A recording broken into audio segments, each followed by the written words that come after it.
Puluhan siswa di Bondowoso diduga keracunan MBG.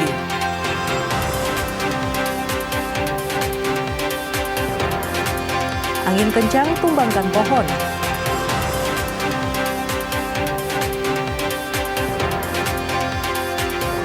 Warga galang dana bantuan bencana Sumatera.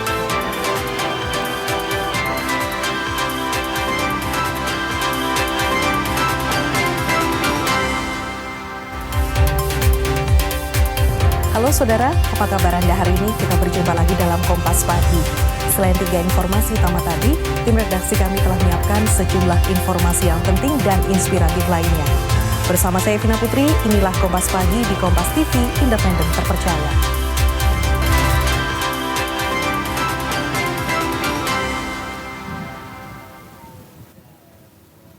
Kita awali Kompas Pagi dengan berita dari Bondowoso. Puluhan siswa dan siswi dari 5 sekolah di Bondowoso dilarikan ke puskesmas karena diduga keracunan susu kedelai menu makan bergizi gratis. Mereka mengalami sakit perut, mual, hingga sakit kepala. Guru korban ada. Puluhan siswa-siswi dari 5 sekolah di Kecamatan Sumberweringin, Bondowoso ini harus mendapatkan perawatan di puskesmas karena mengalami gejala sakit perut, mual, sakit kepala hingga muntah setelah mengkonsumsi menu makan bergizi gratis. Tak hanya siswa-siswi, seorang guru yang ikut mencicipi menu makan bergizi gratis turut menjadi korban keracunan. Dari yang awalnya hanya 2 siswa, tak berselang lama disusul korban lainnya secara bergelombang dengan keluhan gejala yang sama, yang berjumlah sebanyak 79 orang. Belum diketahui pasti penyebab keracunan yang dialami korban, namun diduga kuat mereka keracunan usai mengkonsumsi susu kedelai dalam menu MBG. Datangnya bergelombang, yang datang pertama itu pada pukul 10.30. Seterusnya gelombang berikutnya pukul 11.30. Kurang lebih awal itu 22, tambah terus ya sampai 79. Dari berapa sekolah? Ada 5 lembaga. Untuk para korban jadi indikasi keracunan semuanya ditampung di Puskesmas Sumberweringin. Tim medis melakukan penanganan pasien dengan memberikan obat infus agar tidak mengalami dehidrasi. Kalau tadi penanganannya kita langsung diperiksa dulu satu-satu. Kita pisahkan dulu yang mana yang rawat jalan dan mana yang harus diinfus seperti itu. Jadi mungkin penanganannya kita kasih cairan soalnya karena kan muntah, jadi resiko dehidrasi begitu. Untuk saat ini sebagian besar kondisi pasien seperti apa? Kondisi pasien tadi dari 80 orang, 2 orang yang rawat inap karena juga kemungkinan nyeri perutnya karena ini aja sih, psikosomatis juga mungkin karena takut atau panik, jadi sakit perutnya yang berlebihan. Seluruh pasien yang berjumlah 79 siswa-siswi dan 1 guru kondisinya sudah berangsur membaik. Mereka menjalani rawat jalan dan 1 pasien masih menjalani rawat inap meski kondisinya sudah membaik. Hernawan Mustika, Kompas TV, Bondowoso, Jawa Timur. Sementara itu, Dinas Kesehatan Kabupaten Bondowoso menyita 42 botol susu kedelai yang diduga menjadi penyebab keracunan siswa-siswi. Selain susu kedelai, sampel seluruh menu juga akan dilakukan uji laboratorium untuk mengetahui penyebab pasti keracunan. Tim Dinas Kesehatan dan Kepolisian Resor Bondowoso mendatangi Satuan Pelayanan Pemenuhan Gizi Al-Hidayah, Kecamatan Sumberweringin, Bondowoso. Satuan Pelayanan Pemenuhan Gizi Al-Hidayah ini memproduksi menu makan bergizi gratis yang menyebabkan puluhan siswa-siswi keracunan. Petugas memeriksa sampel menu makan bergizi dari kondisi dan rasa serta bahan pembuatan maupun lokasi pemesanannya. Pihak SPPG Al-Hidayah mengakui ada perbedaan rasa dan aroma di susu kedelai. Dinas Kesehatan Kabupaten Bondowoso menyita 42 botol susu kedelai yang tersisa serta sampel menu makan bergizi gratis untuk mengetahui bahan yang tercemar. Selanjutnya akan dilakukan uji laboratorium yang membutuhkan beberapa waktu. Dari rasa dan aroma. Itu memang dari sini langsung ya susu kedelainya atau dari luar UMKM. Kami memang menetapi dari UMKM itu bagaimana sekiranya kita mendongkrak sesuai dengan visi misinya Pak Presiden. Ada pesan berapa untuk Kami pesen dengan sekaligus sama karyawannya itu 3.250. untuk susu kedelai yang dari luar maksud saya? Ya, Kalau tadi dugaan sementara itu berasal dari susu ini Pak. Analisa dari Dinas Kesehatan. Kalau kita dari analisa tidak bisa sebelum kita melakukan pengetesan dari laboratorium. Karena nanti kan ada beberapa bahan makanan yang digunakan. Nah itu nanti yang mana itu nanti yang hasilnya yang ada cemaran atau itu nanti baru kita pastikan setelah kita periksa. Informasi lainnya, fenomena hujan es disertai angin kencang melanda wilayah kota Kediri. Peristiwa itu mengakibatkan sejumlah pohon besar tumbang.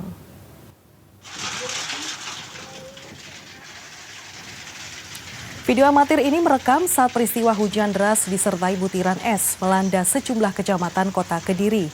Hujan deras disertai angin kencang terjadi kurang lebih selama 1 jam. Warga mengaku sempat terkejut dengan suara yang timbul akibat jatuhnya butiran es.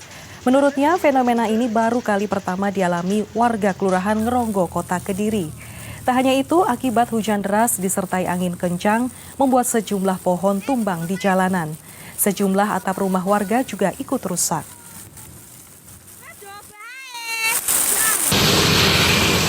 Lima sampai 6 menit. Kalau hujan esnya sebentar, nggak ada 5 menit. Terus disusul sama hujan deras,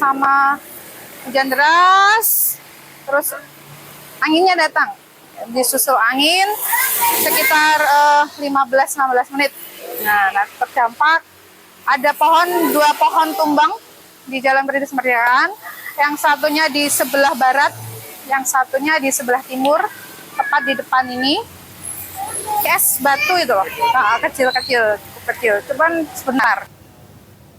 BMKG Stasiun Klimatologi Karangploso, Kota Malang mengimbau masyarakat meningkatkan kewaspadaan terhadap tingginya curah hujan yang bisa memicu cuaca ekstrim saat musim hujan. Memperkirakan puncak musim hujan terjadi antara Desember hingga Februari 2025. Sejak bulan November, sejumlah wilayah di Indonesia termasuk Jawa Timur dan Malang Raya telah memasuki musim hujan. Dari perkiraan dari Badan Meteorologi, Klimatologi, dan Geofisika, puncak musim hujan memperkirakan puncak musim hujan bisa terjadi antara Desember hingga Februari mendatang. Hal ini disesuaikan dengan daerah masing-masing.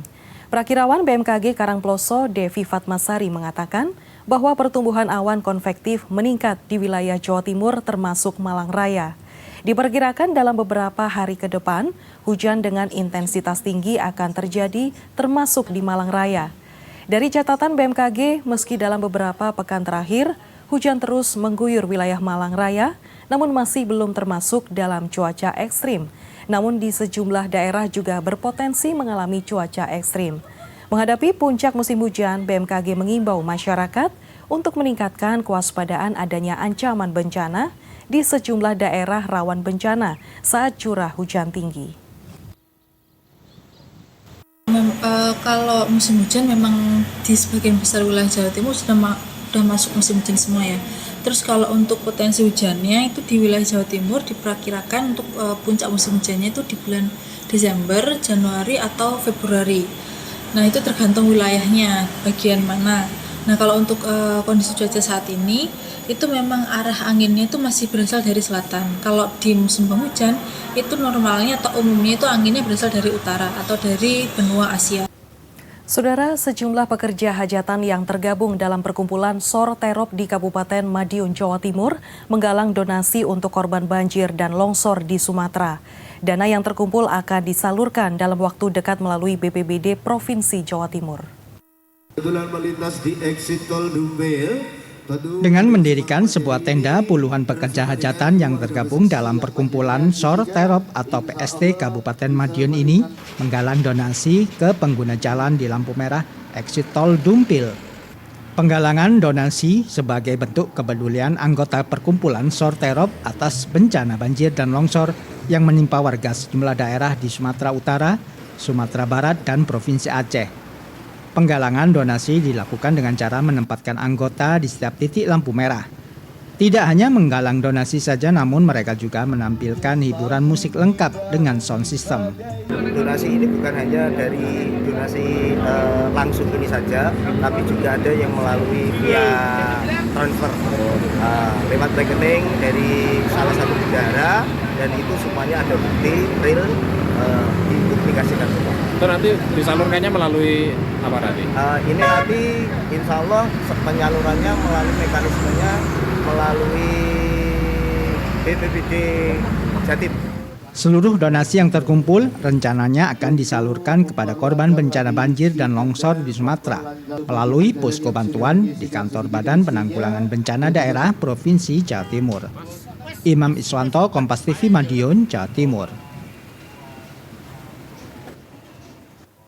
Tak hanya di Madiun, Pemkab Kediri membuka pengumpulan donasi logistik untuk korban bencana alam di wilayah Sumatera. Total bantuan yang diperoleh ada 2 muatan truk dari warga Kediri hingga siswa. Gelombang aksi kepedulian pada korban bencana di Pulau Sumatera terus mengalir. Sejumlah siswa dari SMPN 3 Pelosok Klaten tiba di kantor BPBD Kabupaten Kediri. Kedatangan mereka untuk menyalurkan bantuan dari para siswa dan wali murid ke Pemkab Kediri. Bantuan yang diberikan seperti makanan ringan, minuman, dan logistik lainnya. Para siswa, wali murid hingga guru melakukan patungan bersama untuk memberikan bantuan. Mereka berharap dengan adanya bantuan itu dapat meringankan para korban yang terdampak bencana alam di wilayah Provinsi Sumatera. Ini dana bantuan ini didapat dari mana, Mas? Dari SMP lah, itu kan perkumpulan kelas. Setiap kelas ya, berarti iuran terus dikumpulkan, dibelikan. Ya. Bantuan. Itu udah berapa lama Mas menyiapkan ini, Mas? 1 hari. 1 hari. Sementara itu, pihak BPBD telah membuka penyaluran bencana sejak 30 November lalu. Hingga kini total ada 2 muatan truk yang sudah terkumpul. Bantuan itu didapatkan dari donasi masyarakat hingga perangkat daerah. Berapa banyak, Pak? Kira-kira kalau volumenya ya sampai hari ini ya 2 truk. 2 truk yang truk 3/4 itu ya, bukan truk besar. Ini yang ada di Ngurah belum kita ambil, kira-kira 1 truk. Rencananya, petugas BPBD akan mengirimkan bantuan ke pihak Provinsi Jawa Timur untuk disalurkan ke wilayah terdampak bencana. Ismail Hasan, Kompas TV Kediri, Jawa Timur. Inspeksi jalur kereta api jelang libur Nataru. Tetaplah bersama kami di Kompas Pagi.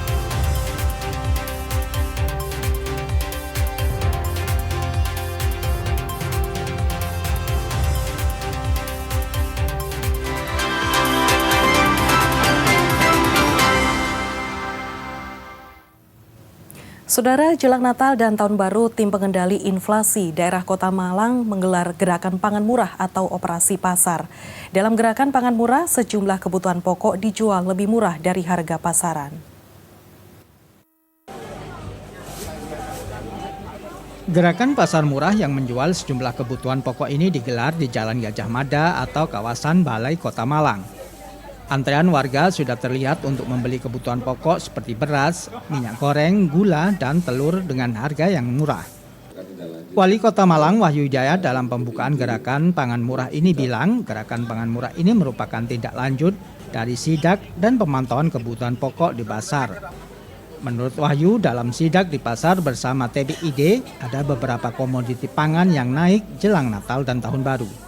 Harapannya dengan Gerakan Pangan Murah ini bisa menormalisasi karena kita menghadapi terkait dengan Hari Besar Keagamaan, Natal dan Tahun Baru besok tentunya perlu kita antisipasi. Sementara itu, sejumlah warga mengaku beberapa kebutuhan pokok yang dijual di Gerakan Pangan Murah ini memiliki selisih harga lebih murah dari harga di pasaran saat ini. Warga mengaku sangat terbantu dengan Gerakan Pangan Murah terlebih menjelang Natal dan Tahun Baru yang biasanya diikuti dengan kenaikan harga kebutuhan pokok. PHP 2, Ramo 1, kita 2, gulanya 5. Harganya gimana, Mbak? Hah? Harganya gimana? Harganya sama harganya di pasar lebih gitu. murah. Selisihnya berapa, Bu? Ya, 2.000 sampai 5.000. Bu, tanggapannya dengan adanya pasar murah ini gimana? Membantu masyarakat lah. Kalau sama di rumah sih lebih murah di sini. Selisih berapa, Bu? Selisihnya mungkin kalau di sana kan ngecer ya Mas, 1 kilonya 16. Tapi enggak kan 80 jadinya. Dan beli apa lagi selain beras? Telur sama minyak. Harganya?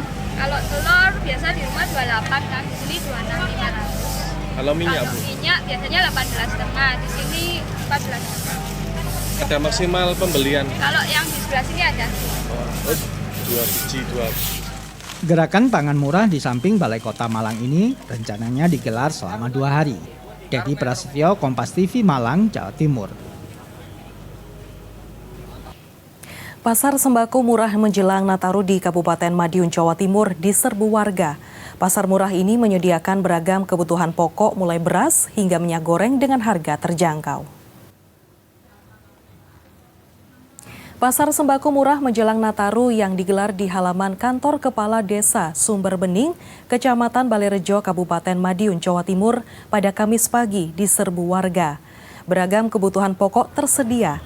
Di antaranya beras premium Rp59.500 per 5 kg, minyak goreng Rp17.000 per liter, dan gula pasir Rp14.000 per kilogram. Selisih harga antara di pasaran dengan pasar sembako murah bersubsidi ini yaitu berkisar Rp2-4.000 setiap barang. Sebagai syarat, warga yang antri cukup menunjukkan kartu tanda penduduk saja. Rencananya yang dibeli apa nanti? Ya semuanya. Apa aja? Ada beras, minyak, telur. Kenapa beli di sini, Bu? Pasar murah bersubsidi. Oh, lebih murah ya. Kalau di pasaran selisihnya berapa sih, Bu? Kira-kira? Ya 2.000. Nanti digunakan sendiri atau dijual? Sendiri. Bu, ini untuk membeli di pasar murah ini persyaratannya apa? KTP, fotokopi. Kopi aja. Ini tadi beli apa aja, Bu? Beras, gula, Terus? terus minyak, terus telur, semuanya. Gitu. Harganya gimana, Bu? Murah. Selisihnya berapa dibandingkan dengan di pasar kira-kira? Ya 4.000-an. 4.000-an. Terus Bu, saat ini harga yang paling mahal apa sih Bu di pasaran, Bu? Telur Telur, terus apa lagi? sama Cabai. cabai ya. Cabai. Saudara, tim pengendali inflasi daerah TPID di Kota Malang melakukan sidak kebutuhan pokok di pasar jelang Hari Raya Natal dan perayaan Tahun Baru. Selain pasar tradisional, TPID juga mengawasi pasokan kebutuhan pokok di toko retail modern hingga tingkat distributor. Pemantauan harga dan pasokan kebutuhan pokok menjelang Natal 2025 dan Tahun Baru 2026 ini digelar tim pengendali inflasi daerah TPID Kota Malang diawali di pasar tradisional Gadang Lama. Wali Kota Malang Wahyu Hidayat yang memimpin sidak ini berdialog dengan pedagang dan pembeli. Dalam sidak ini TPID memantau sejumlah kebutuhan pokok seperti beras, gula, telur, bawang merah hingga cabai di sejumlah lapak pedagang. Hasilnya, TPID menemukan beberapa kebutuhan pokok yang naik jelang Nataru seperti cabai dan kacang tanah yang mengalami lonjakan harga. Selain pasar tradisional, TPID juga meninjau pasar retail modern dan distributor untuk memastikan distribusi kebutuhan pokok tercukupi di Natal dan Tahun Baru ini. Wali Kota Malang Wahyu Hidayat bilang sidak kebutuhan pokok ini akan terus dilakukan TPID Kota Malang hingga mendekati Hari Raya Natal dan pergantian tahun nanti. TPID bisa mengintervensi harga kebutuhan pokok termasuk dengan operasi pasar murah. Di lapangan, tapi nanti kita akan rapat untuk melihat situasinya. Nah, nanti akan ada satu rekomendasi atau solusi apa, baik untuk tersediaannya dari harga bahan pokok, kemudian juga terkait juga dengan bagaimana kita nanti akan intervensi terkait dengan harga, tapi kita lihat dulu bahan pokoknya. Karena ini masih menjelang bulan 1 bulan ya, Nataru, tapi persiapan dari ini, kata-kata mereka memang ada beberapa komoditi tidak naik, karena ada beberapa itu mohon disesuaikan. Ke informasi selanjutnya, jajaran Direksi PT Kereta Api Indonesia Kamis siang gelar inspeksi lintas jalur utara dan selatan jelang masa angkutan Natal dan Tahun Baru 2026. Kesiapan ini upaya antisipasi cuaca ekstrim untuk keselamatan perjalanan dan kenyamanan penumpang kereta api. Tim Inspeksi Lintas Jalur Kereta Api Wilayah Utara dan Selatan sebagai upaya kesiapan masa angkutan Hari Raya Natal dan Tahun Baru 2026 tiba di Stasiun Kereta Api Daerah Operasi 9 Jember, Jawa Timur, Kamis siang. Sarana prasarana dan fasilitas di stasiun, rangkaian gerbong kereta api hingga jalur perlintasan menjadi titik tekan dalam kegiatan ini, sekaligus memastikan tingkat kenyamanan dan keselamatan penumpang kereta api selama masa angkutan Hari Raya Natal dan Tahun Baru 2026. Cuaca ekstrim berupa tanah bergerak, longsor, banjir menjadi prioritas pemantauan di sepanjang jalur perlintasan kereta api, salah satunya daerah Operasi 9 Jember dari Banyuwangi hingga Bangil Pasuruan. Terdapat 3 titik fokus rawan bencana alam banjir dan tanah longsor, yakni 2 titik di Pasuruan dan 1 titik di perbatasan Jember dan Banyuwangi. Melakukan pengawasan khusus itu ada di beberapa titik di seluruh Indonesia, terutama di daerah 9 ada 3 lokasi yang sudah kita lakukan pengecekan. Kemudian kita juga sudah melakukan penggantian beberapa wesel yang ada, dan selanjutnya penambahan personil juga kita lakukan di Daob 9 ini. Kami melakukan penambahan 41 personil, mulai dari pelayanan sampai ke penjagaan dan pemeriksaan rutin. Karena menurut saya kereta api ini sangat efisien dan juga harganya terjangkau. Kalau pemesanan tiket bagaimana? Ini kan Nataru, jauh hari sebelumnya atau bagaimana? Iya. Melalui apa biasanya? Aplikasi KAI. Mbak, selain padan efisien, apa keistimewaan dari kereta api? Nyaman, bersih juga Bapak. Ya. Sudah sering ya menggunakan ini ya? Sering sekali. Tapi kalau harga tiket bagaimana? Terjangkau Bapak.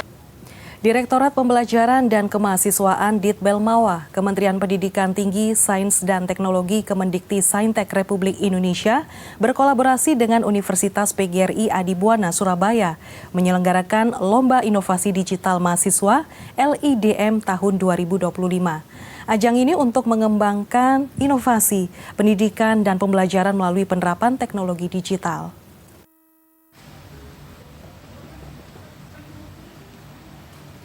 Ratusan mahasiswa yang tergabung dalam 35 tim dari berbagai universitas di Indonesia berlomba menampilkan ragam inovasi pembelajaran dan pendidikan berbasis teknologi digital, seperti inovasi teknologi digital pendidikan, inovasi pembelajaran digital pendidikan, micro-teaching digital pendidikan, hingga video digital pendidikan dan juga poster digital pendidikan.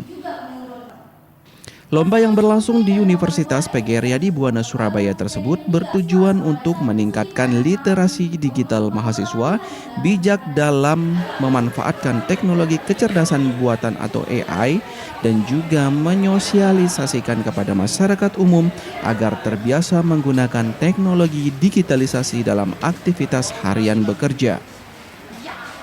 Terkait dengan digital, cocok sekali dengan generasi sekarang, di mana generasi sekarang kan semuanya sudah melek IT atau istilahnya generasi Z seperti itu. Apalagi dengan adanya aplikasi AI dan lain sebagainya, ini akan mempermudah dan mempercepat orang itu mengaplikasikan imajinasinya.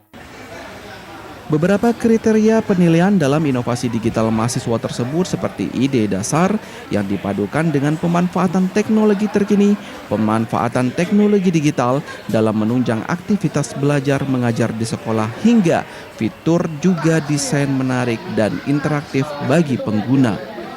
Untuk kita sendiri ya, kita kan juga Gen Z tentunya menggunakan AI, nah itu sangat membantu, tapi teman-teman jangan lupa untuk membatasi penggunaan AI, bijak dalam menggunakan AI, karena AI bisa jadi menjadi seperti api yang melahap dirimu sendiri ya teman-teman, begitu. Melalui kompetisi tersebut diharapkan generasi muda, khususnya mahasiswa, dapat mengembangkan kreativitas dan inovasi dalam bidang pendidikan melalui penerapan teknologi digital bagi masyarakat umum. Alfian Rahman, Kompas TV, Surabaya, Jawa Timur. Usai memecat pelatih, Persebaya hingga kini belum memiliki nahkoda utama. Tetaplah bersama kami di Kompas Pagi.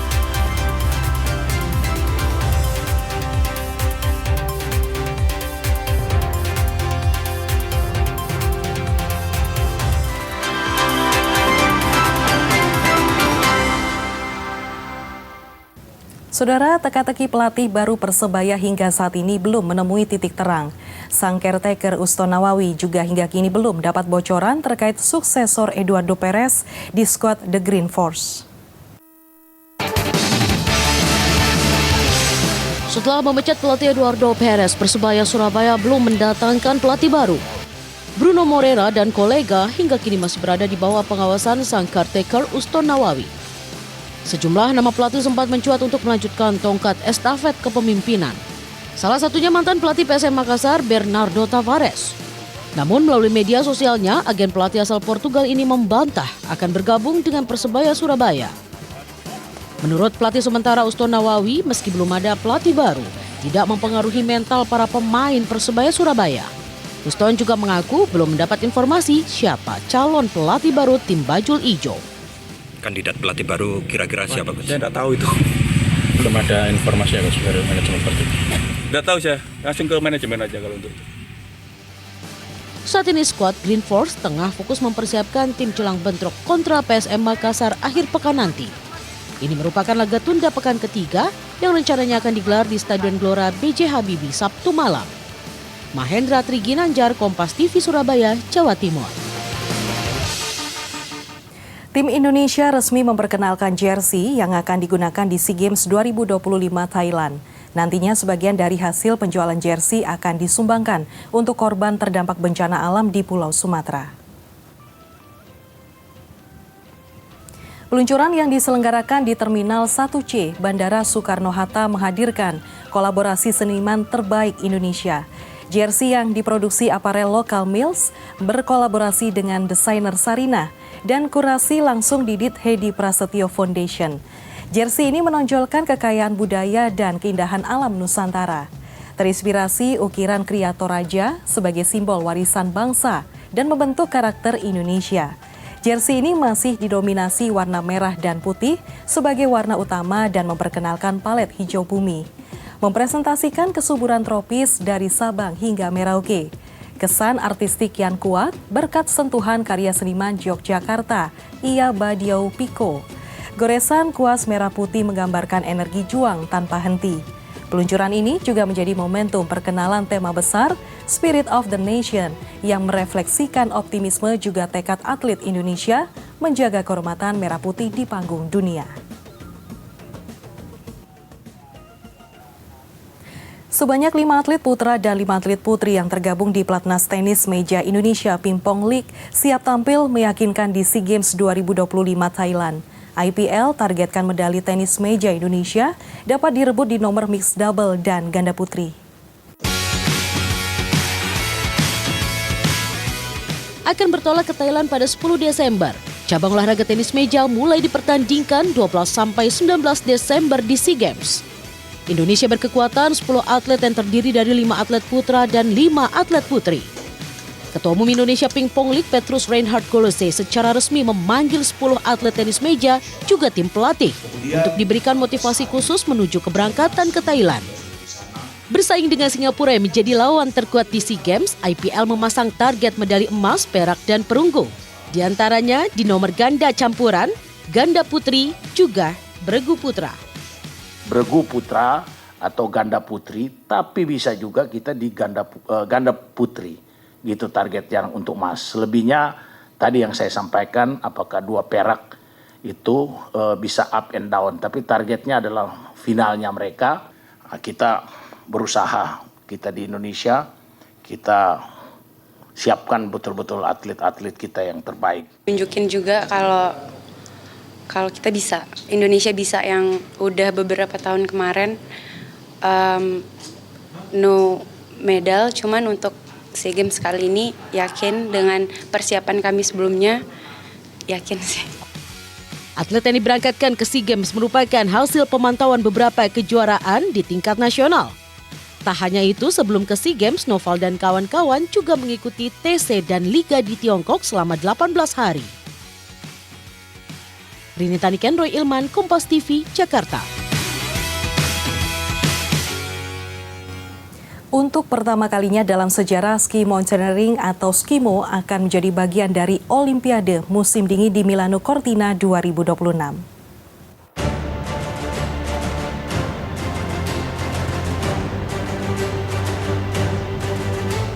Lebih dari 160 tahun yang lalu, sebelum adanya lift mekanis, para wisatawan harus mendaki gunung terlebih dahulu sebelum dapat meluncur turun dengan ski. Yang awalnya merupakan hal yang dipaksakan, kini menjadi olahraga internasional yang dikelola oleh Federasi Ski Mountaineering Internasional dengan partisipasi 55 negara. Ini merupakan olahraga unik musim dingin karena menguji daya tahan, keterampilan mendaki, dan kemampuan meluncur turun dalam satu balapan. Pendakian dibagi menjadi 3 tahap. Tahap pertama dengan ski terpasang, tahap kedua tanpa ski untuk menaklukkan serangkaian tangga. Pendakian terakhir kembali menggunakan ski sebelum dilepas untuk turun menuju garis finish. Bintang utama olahraga ini adalah Emily Harouk dari Prancis. Ia hampir tak terkalahkan memenangkan gelar pada tahun 2022, 2023, 2024, dan 2025. Penerimaan olahraga ini dalam Olimpiade Remaja di Lausanne 2020 semakin memperkuat posisinya dalam landscape olahraga musim dingin yang kompetitif, membuka jalan bagi debut di Olimpiade pada tahun 2026.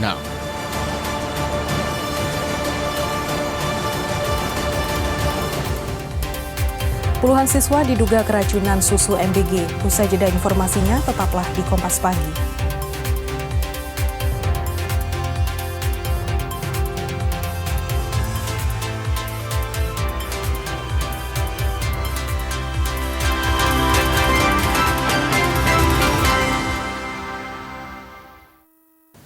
Saudara, puluhan siswa dan siswi dari 5 sekolah di Bondowoso dilarikan ke puskesmas karena diduga keracunan susu kedelai menu makan bergizi gratis.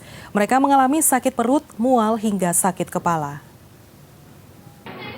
Guru, korban ada... Puluhan siswa-siswi dari 5 sekolah di Kecamatan Sumber Waringin, Bondowoso ini harus mendapatkan perawatan di puskesmas karena mengalami gejala sakit perut, mual, sakit kepala, hingga muntah setelah mengkonsumsi menu makan bergizi gratis.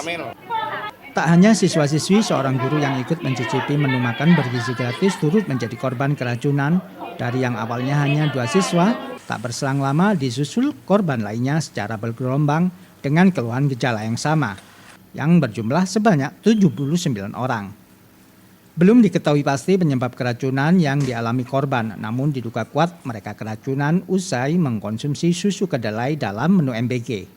Datangnya bergelombang, yang datang pertama itu pada pukul 10.30.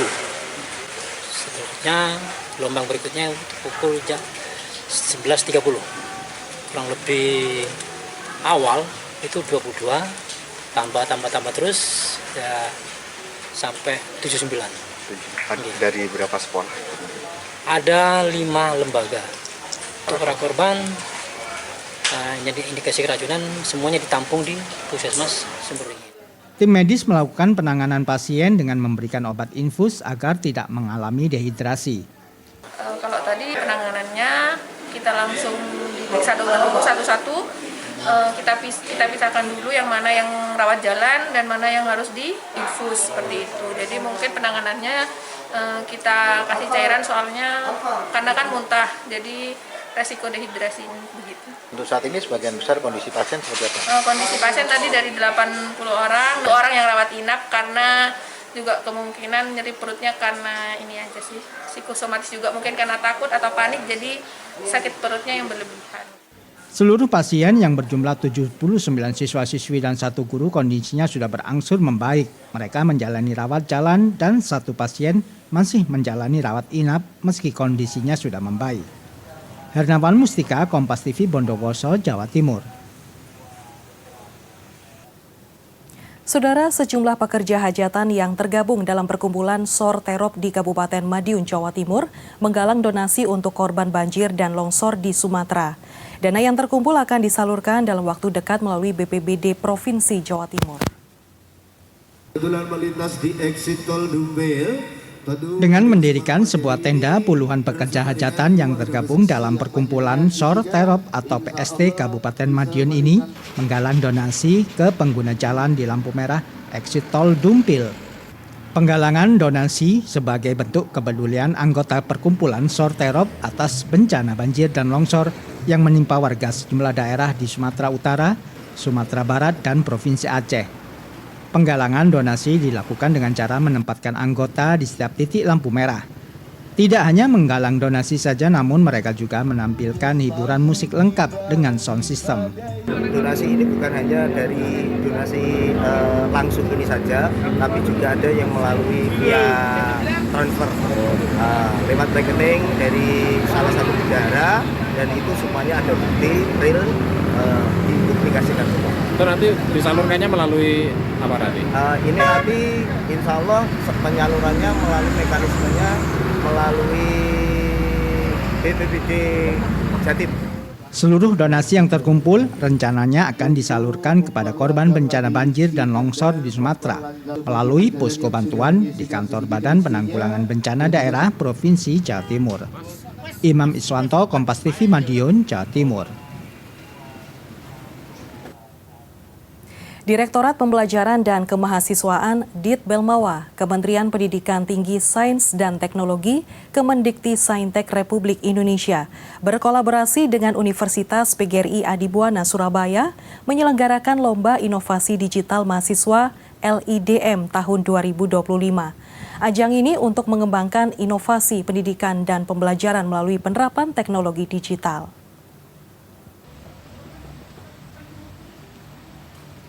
Ratusan mahasiswa yang tergabung dalam 35 tim dari berbagai universitas di Indonesia berlomba menampilkan ragam inovasi pembelajaran dan pendidikan berbasis teknologi digital, seperti inovasi teknologi digital pendidikan, inovasi pembelajaran digital pendidikan, micro-teaching digital pendidikan, hingga video digital pendidikan dan juga poster digital pendidikan. Lomba yang berlangsung di Universitas PGRI Adibuana Surabaya tersebut bertujuan untuk meningkatkan literasi digital mahasiswa, bijak dalam memanfaatkan teknologi kecerdasan buatan atau AI, dan juga menyosialisasikan kepada masyarakat umum agar terbiasa menggunakan teknologi digitalisasi dalam aktivitas harian bekerja.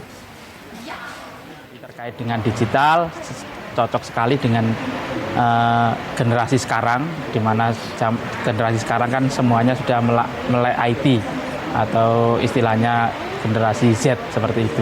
Apalagi dengan adanya aplikasi AI dan lain sebagainya, ini akan mempermudah dan mempercepat orang itu mengaplikasikan imajinasinya.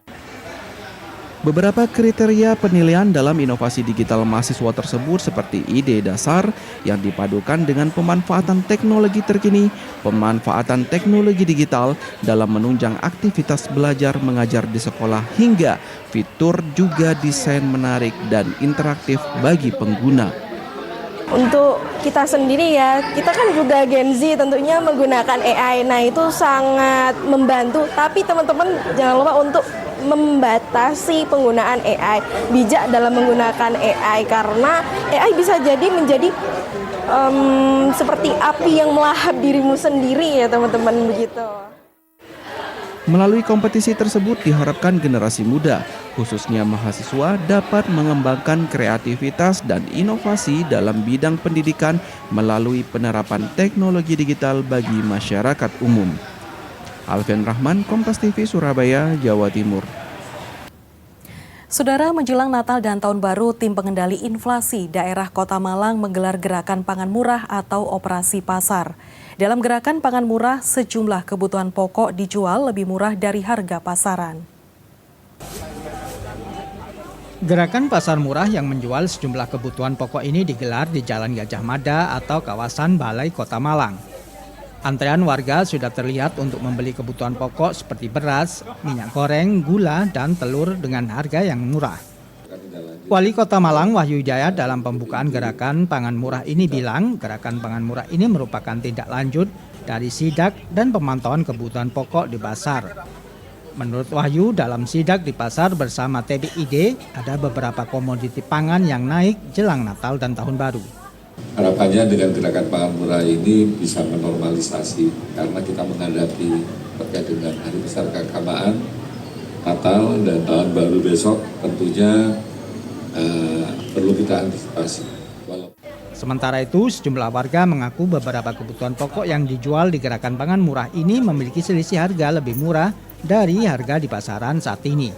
Warga mengaku sangat terbantu dengan gerakan pangan murah terlebih menjelang Natal dan Tahun Baru yang biasanya diikuti dengan kenaikan harga kebutuhan pokok. PHP 2, Ramo 1, kita 2, gulanya 5. Harganya gimana, Mbak? Hah? Harganya gimana?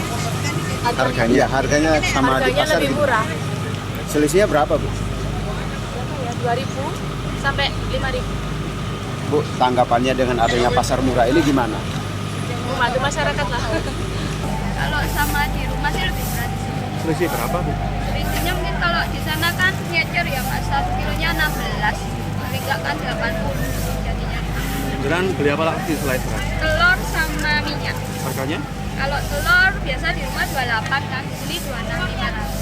Kalau minyak, Bu? Minyak biasanya 18,5, di sini 14,5. Ada maksimal pembelian. Kalau yang di sebelah sini ada.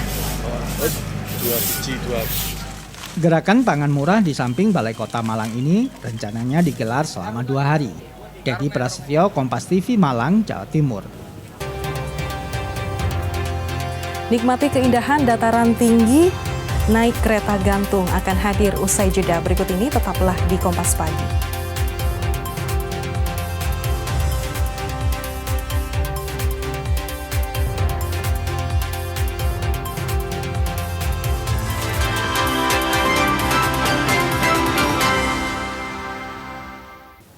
Saudara, negara Malaysia tak hanya memiliki wisata menara kembar Petronas dan budaya Melayu, namun juga terdapat wisata dataran tinggi dengan perpaduan wisata alam dengan hiburan modern, yakni di Genting Highlands. Uniknya lagi, Anda diajak menyusuri pegunungan Ulu Kali dengan gondola atau kereta gantung di atas ketinggian hingga 1.800 meter di atas permukaan air laut. Berikut laporan jurnalis Kompas TV Alfian Rahman dari perbatasan Pahang, Selangor, Malaysia. Dan informasi ini sekaligus menutup jumpa kita di Kompas Pagi hari ini. Jangan lupa saudara untuk menyaksikan live streaming kami di kompas.tv dan channel YouTube Kompas TV Jawa Timur. Kompas TV, independen terpercaya. Saya Vina Putri, sampai jumpa. Jika Anda berkunjung atau berwisata ke negeri jiran Malaysia, tidak ada salahnya mengunjungi tempat wisata yang satu ini. Tempatnya berada di dataran tinggi perbatasan antara daerah Pahang dan juga Selangor, Malaysia, yaitu di Genting Highland. Di sini merupakan salah satu tempat yang terkenal sebagai kota hiburan di Malaysia. Lantas seperti apa keseruannya? Ikuti liputan saya selengkapnya. Genting Highland adalah sebuah resort terpadu di puncak bukit yang populer di Malaysia. Terletak di puncak Gunung Ulu Kali, sekitar 1.800 meter di atas permukaan laut. Tempat ini menawarkan suasana sejuk dan menyegarkan yang berbeda dari suhu lembab di dataran rendah Malaysia. Tempat ini juga sering disebut sebagai kota hiburan, lantaran memberikan pengalaman berbeda bagi pengunjung yang datang karena wisata di tempat tersebut memiliki beragam hotel, pusat perbelanjaan, hingga taman hiburan. Lokasi utamanya bernama Resort World Genting. Dapat dicapai dengan kendaraan atau menggunakan kereta gantung Awana Skyway. Panjang trek kereta gantung ini lebih dari 3 km, di mana pengunjung disuguhkan pemandangan alam indah dan berakhir di pusat perbelanjaan dan juga hiburan keluarga. Perjalanan menggunakan kereta gantung ini pun menjadi salah satu daya tarik utama pengunjung yang datang ke tempat tersebut, baik dari wisatawan lokal maupun mancanegara, karena biayanya terjangkau, yakni Rp18 Malaysia atau sekitar Rp72.000 per orang untuk perjalanan naik dan turun. Saya pribadi masih pertama kali ini ke Malaysia. Kalau untuk mengunjungi Genting Highland sendiri, kesan pertamanya apa, Mas? Wah, takjub banget yang pertama karena melihat ketinggian, melihat bangunan-bangunan sekitar, dan melihat savana-savana yang kita lihat dari atas ini bagus banget.